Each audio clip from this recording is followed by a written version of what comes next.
with the CI processor, that dual core, with the Unix architecture, that we feel, even though there are other dual core tablets out there, it's this architecture that will make us stand out, right? It gives us that flexibility, that leverage to do a lot of interesting things going into the future, right? And we're just beginning with this stuff, right? And as I've talked about, super phones coming out next year, bringing everything together, right? The whole mobile market is just accelerating faster than any other electronics market. One thing it can't do is make a phone call. And that's why you have a BlackBerry, right? I know, I'm one of those Neanderthals who actually uses my phone to make phone calls. Yeah. Heaven forbid. Yeah, exactly. What was the processor? No, dual-core TI OMA processor. It's a single core, right? It's dual core, 1 gigahertz processor. What's the developer story? So the developer story is, we really wanted to be as open as possible, right? This is wire one. We partner with Adobe and embedded Adobe directly, throughout the entire OS and the operating system. And really with Adobe, we got an instant access to that. Over 3 million developers that RIM never had access to, right? With Flash, with Air, and all that stuff. But what we want to do is, even though we came out with a new OS, we didn't want developers to have to learn a brand new set of tools, right? This is where we have Adobe, so we get access to Flash developers who know how to use Flash, right? We support HTML5, so anyone doing web development, they can take that content and use our WebWorks SDK. And again, using tools they already know how to create with for the web, create applications for that. The great thing about WebWorks is we have an SDK for PlayBook and for BlackBerry.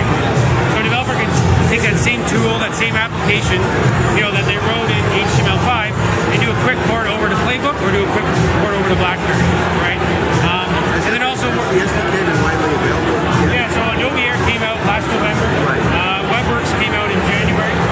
We are working on a native SDK to get deeper into the machine, into the core of the device.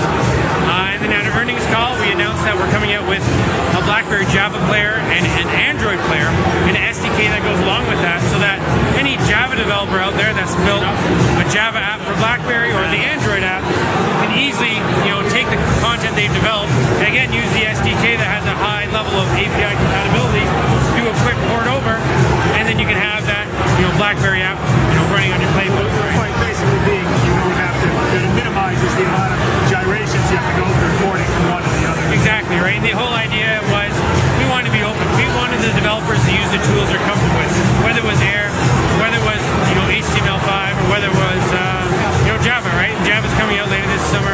Native's coming out soon. So for those that want to go right to the machine of the device and create a really high-end game. With the Java and the Android, right?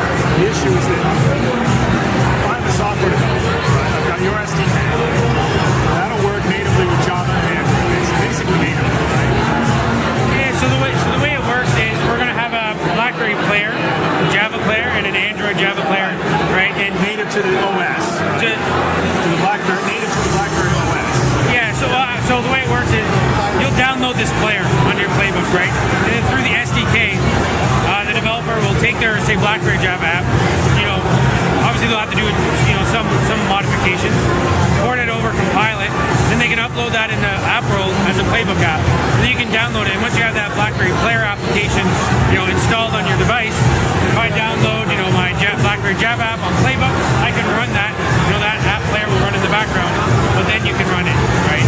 So with the device, right? So we have a very smooth UI that we've gotten with the whole device. What we've done is we've extended the touch to the bezel of the device so that you can easily swipe up. So if you open up a variety of applications, you can easily get between the different applications seamlessly through the product without having to touch any buttons. And really it's all about ease of use and close. If you want to close it up, you can easily just throw it away. So we try to add a bit of fun into the whole UI, right? What we've also done is within specific applications, so if you look at the camera app, for instance, they've kind of shown you the whole navigation where you can swipe up, and swipe between applications. What we've done is we've entered a demo swipe or a downward swipe, which is really your menu swipe, and that gives you your context-specific applications. So again, similar to the BlackBerry button on your device, this is where you get your menu, right? And kind of show off some of the multi-processing that we have. If I open up a video that we have preloaded on here, so let me first to some showcase mode here. That's in there, perfect. So here's that full high definition video that we're running. We have pre-installed. So we can close it up. So as you can see, it's still running in the background while I'm trying to do other stuff. So I can open up my Pictures app, and at the same time, I still have my video completely running in the background. Right? You can even open up Need for Speed. While that's loading, I can go back and watch my video. Right? So this is really showing the full power of our whole OS, which is really what QNX brings to the whole level. And then, you know, it takes a little bit to load up, and I can just easily throw these things away if I want to close the application. So that in essence is, and we're having a bit of trouble with Wi-Fi, so I can't show the browser.